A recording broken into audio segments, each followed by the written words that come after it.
warahmatullahi wabarakatuh.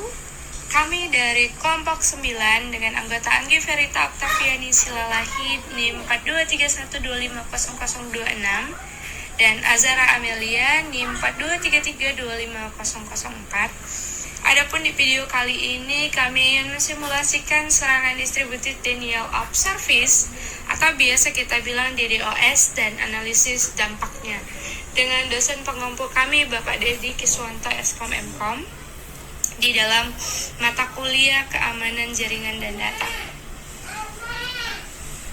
Nah, yang melatar belakangi kami mengambil judul kami tadi adalah DDoS adalah ancaman serius dalam keamanan jaringan sehingga dampaknya server mendapatkan overload, downtime, kerugian finansial, dan reputasi. Sehingga simulasi ini dilakukan untuk memahami mekanisme serangan tersebut. Nah, langkah-langkah yang bisa kita ikuti pertama kali itu adalah kita lakukan siapkan Ubuntu server terlebih dahulu sebagai target. Nanti di demo aplikasi kami ada menunjukkan tutorial cara-caranya ya teman-teman. Lalu kita siapkan Kali Linux sebagai attacker atau penyerangnya. Oke, lakukan simulasi DDoS-nya itu, lalu kita pantau kondisi di Ubuntu sebagai target. Nah, pada saat pelaksanaan serangan, tool DDoS dijalankan dari sisi attacker, maka terlihat traffic meningkat drastis, server menerima permintaan sangat banyak secara bersamaan, CPU usage naik signifikan, memori meningkat, dan klien mulai gagal mengakses layanan atau biasa request timeout. Lalu dampak dari serangan tersebut itu downtime atau layanan tidak dapat diakses, research exhaustion, CPU dan memori penuh, serta gangguan layanan, klien gagal mengakses website atau server. Nah, kesimpulannya adalah DDoS mampu melumpuhkan server dalam waktu singkat. Nah, dampaknya tidak hanya teknis, tapi juga finansial dan reputasi. Mitigasi lebih efektif jika dilakukan secara proaktif, bukan setelah server lumpuh. Nah, baik, terima kasih. Kita akan masuk ke dalam demo sistem. Ini merupakan demo dari penyerangan DDoS-nya. Yang pertama yang kita lakukan itu adalah kita harus melengkapi paket-paket dari Ubuntu servernya dulu, teman-teman. Pertama kita lakukan sudo apt update. Nah, ini kita masukkan ya. Oke. Ini kita lebih banyak menunggunya dulu ya. Kita download dulu paket-paket yang berkepentingan atau yang paket yang harus di-download terlebih dahulu untuk sebagai targetnya di Ubuntu ini ya. Kita down. Oke. Setelah itu kita clear, lalu kita buat sudo apt install apache apache 2. Oke, clear, terus sudo system ctl enable, ini untuk mengaktifkannya ya. Oke. Baru kita IP address-nya. Nah, ini kita dapat IP address-nya itu 192.168.56.103. Ini diperlukan nanti untuk kita masuk ke Kali Linux ya teman-teman. Oke, kita masuk ke dalam Kali Linux. Oke.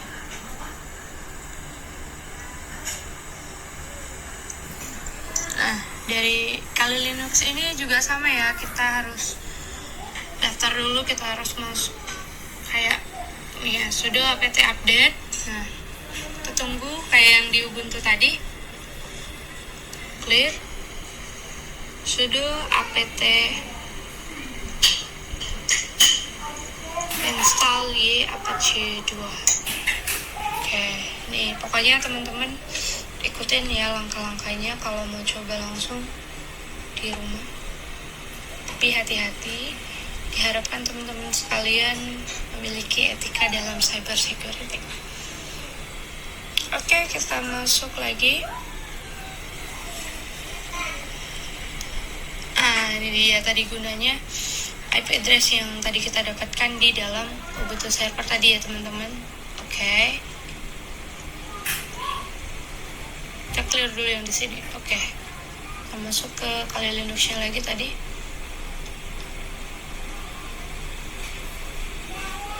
Oke. Itu masih request yang umum, belum kita masuk ke dalam penyerangan ya. Itu masih yang normal tadi ya teman-teman. Oke, sekarang di dalam Ubuntu-nya kita masukkan ini.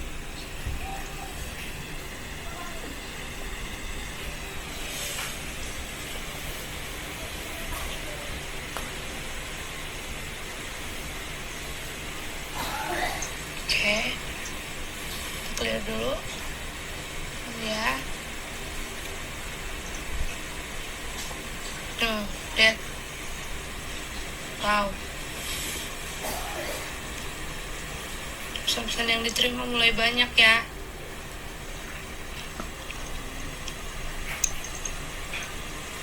Kita clear juga. Terus kita lakukan lagi penyerangan di bagian WRK-nya. Oke, kita coba dulu ya.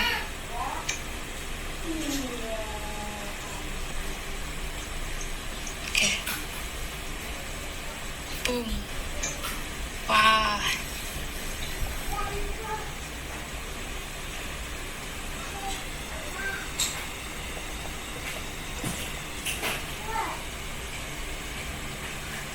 Ini yang menyebabkan kebanyakan request timeout ya teman-teman, sehingga server tidak membuka layanan lagi, atau bisa juga jadi memorinya penuh.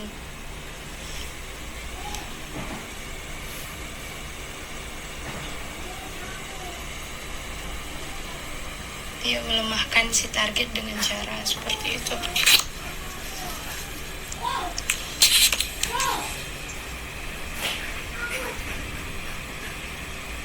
Clear.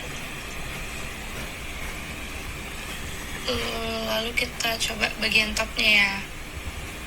Nah, ini kan masih normal ya, belum kita lakukan penyerangan. Oke. Nah, sekarang kita lakukan penyerangannya. Kita lihat.